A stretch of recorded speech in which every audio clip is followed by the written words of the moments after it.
Hello, and welcome to an introduction to PEEPs. Let me just start the slideshow. Hello, my name's Alison Crispin, and I'm a senior advisory teacher for SEATs. I'm not a trained health and safety officer, but this PowerPoint was developed by a qualified health and safety person. So, what are PEEPs? PEEPs are personal emergency evacuation plans. So who needs one? Basically, anyone who cannot leave the building unaided or within 3 minutes. So for example, someone with a mobility impairment, so a wheelchair user or someone who uses a walker or has any difficulty leaving the building. Someone with a sensory impairment like hearing or sight. So what do you have in place so they know that the fire alarm has gone off? Or how might they leave the building if they have a sight impairment? Or a cognitive impairment? Are they likely to be a child that sticks their fingers in their ears and hides under a table if the fire alarm goes off? If this is the case, then they would need a PEEP. Anyone can ask for a temporary PEEP. So someone with a short-term illness, leg, temporary medical condition, or those in the later stages of pregnancy may also require a PEEP. It is the responsibility of the person having responsibility for the building to provide a fire safety risk assessment that includes PEEPs for all people likely to be needed. So you have to ask yourself, who is in charge of your health and safety? Do you have a health and safety officer? In which case, they would be the person to develop a PEEP. If you're a SENCO, it may be wise for you and the health and safety officer to join together to develop PEEPs for children that you know, but they don't. An evacuation plan should not rely on the intervention of your local fire and rescue service to make it work, unless you have prior agreement. For example, unless you have prior agreement, it cannot say a child will be rescued from the top floor when the fire and rescue service arrive. Where an employer or a service provider does not make provision for the safe evacuation of a disabled person, it can be viewed as discrimination or in contravention of the Disability Discrimination Act. In addition, it also constitutes a failure to comply with the Regulatory Reform or Fire Safety Order of 2005. In other words, PEEPs have been part of the law since 2005. In addition, if you are, whatever your grading is, an Ofsted, even if you're outstanding, if you failed to create PEEPs for those that need it, it can put you into special measures as it is a legal requirement.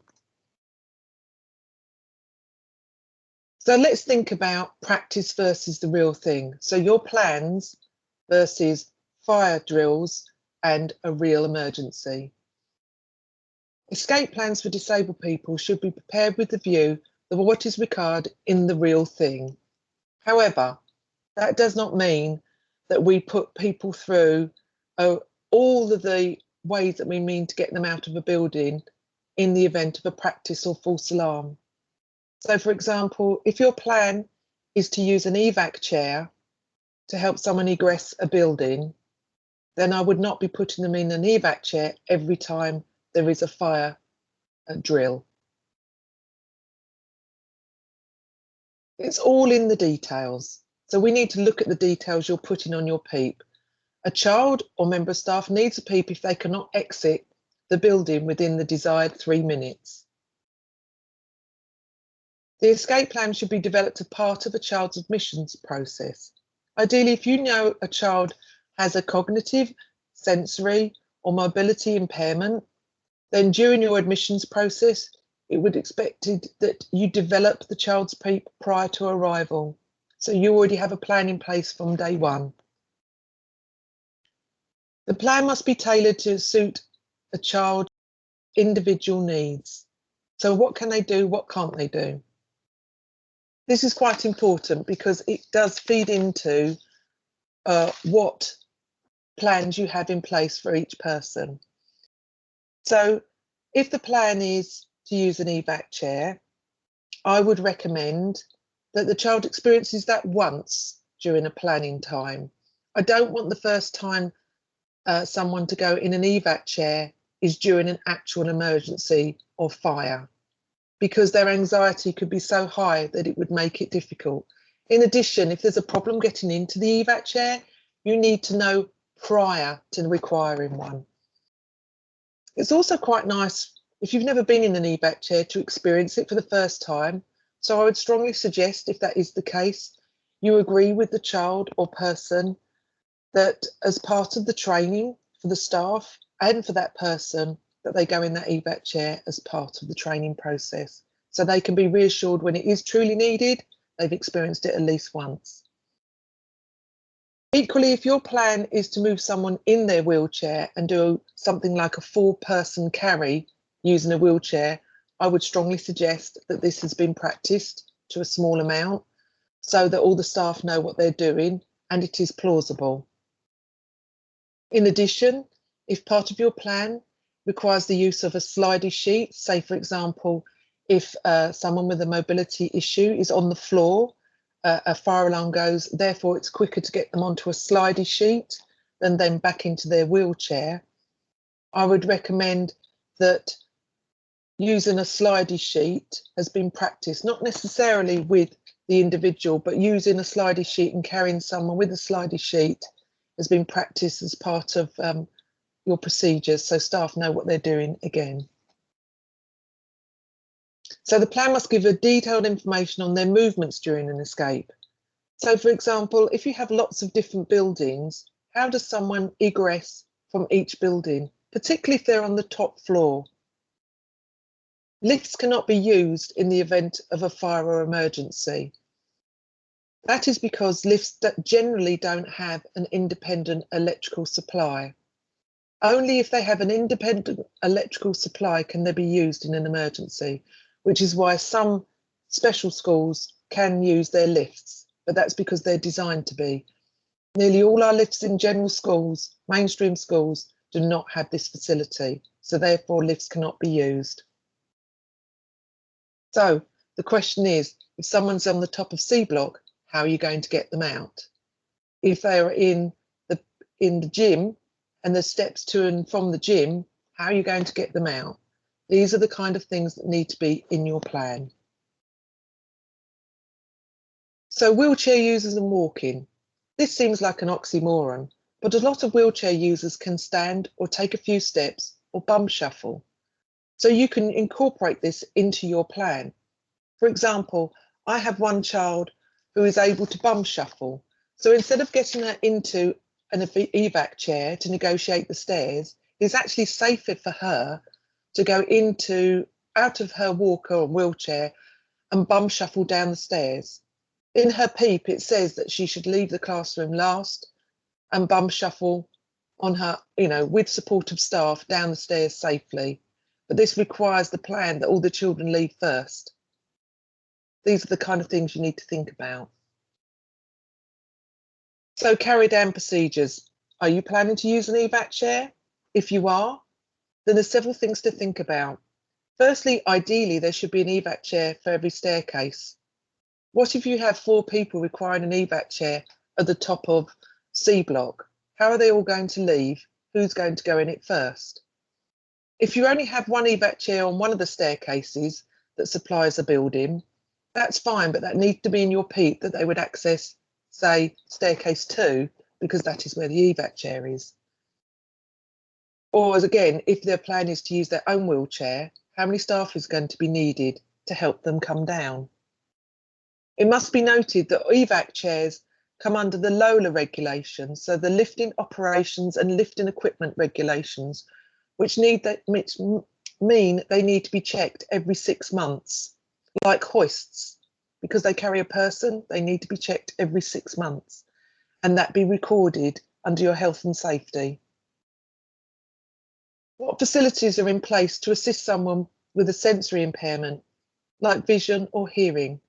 How are they going to know a fire alarm's gone off? How are they going to leave the building safely? What plans are in place to make this happen? As I mentioned before, people should never be left at a refuge point to wait for the fire and rescue service. If you have refuge points and children and staff need to be collected by, say, the caretaker to come down, how are the caretakers going to know someone's even at the refuge point? Do you have some form of communication so they know people are waiting? But, however, if there is a plan that involves the fire and rescue service, it has to be agreed with them where someone will be waiting. This has to be in your PEEP. This has to be agreed by the fire and rescue service before you put it in your plan, if you're going to rely on them to get a child or a young person out. Anyone can ask for a PEEP. Anyone is entitled, if they feel that they may require additional assistance to egress the building, they're entitled to ask for a PEEP. So, for example, someone may have a heart condition and they may worry that if a fire alarm goes off, they may become too anxious and are worried about their own health. Someone may have epilepsy, and this may be started by loud noises or flashes, could start off a seizure, so therefore they would require a PEEP. I mean, one would hope that if someone did have a seizure, even an unexpected one, the fire marshals doing a sweep of the building would obviously find them, but and you can't plan for an unexpected seizure, which is why you have fire marshals. You should have a personal record sheet. So this is a summary of all the PEEPs. What are your plans? And they have to be updated every year, or if there's been a change. For example, if someone has just been diagnosed with epilepsy, that would need to be included and updated on a PEEP. Or if they never had a PEEP before, they're now going to need one. So ensure you review at the beginning of every academic year or when you feel there has been a change. So where do you find out additional information? Look on the gov.uk website. Look for the means of escape document. It's quite a large document. It goes into great detail about your responsibilities and how to develop risk assessments that feed into PEEPs. Here's an example of a small part of a PEEP where it shows you some of the details around who would be involved, how they would leave a building. So, for example, it says X to leave the classroom with other students after other students have left and with a member of staff walking alongside.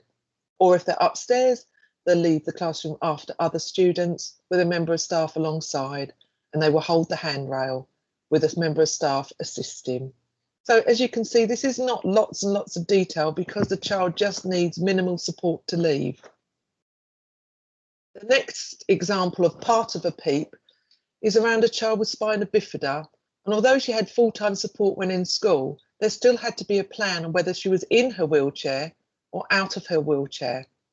So if she was out of her wheelchair, how would she leave the building? Was there a particular route she needed to take in order to egress, particularly if there's the odd step at a fire exit? How is she going to leave that building? If she's out of her wheelchair, if it is not life-threatening, she could make her way into her wheelchair. If it was a life-threatening situation, then it was agreed that staff would lift her and get her out of the building as quickly as possible.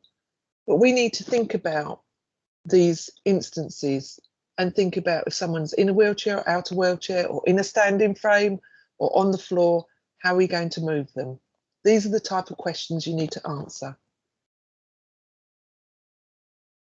So if you do have any questions, you can always email me, alison.crispin@redbridge.gov.uk. I may not be able to answer all your questions, but I may be able to point you in the right direction. This has been a production for SEATs. Thank you for listening.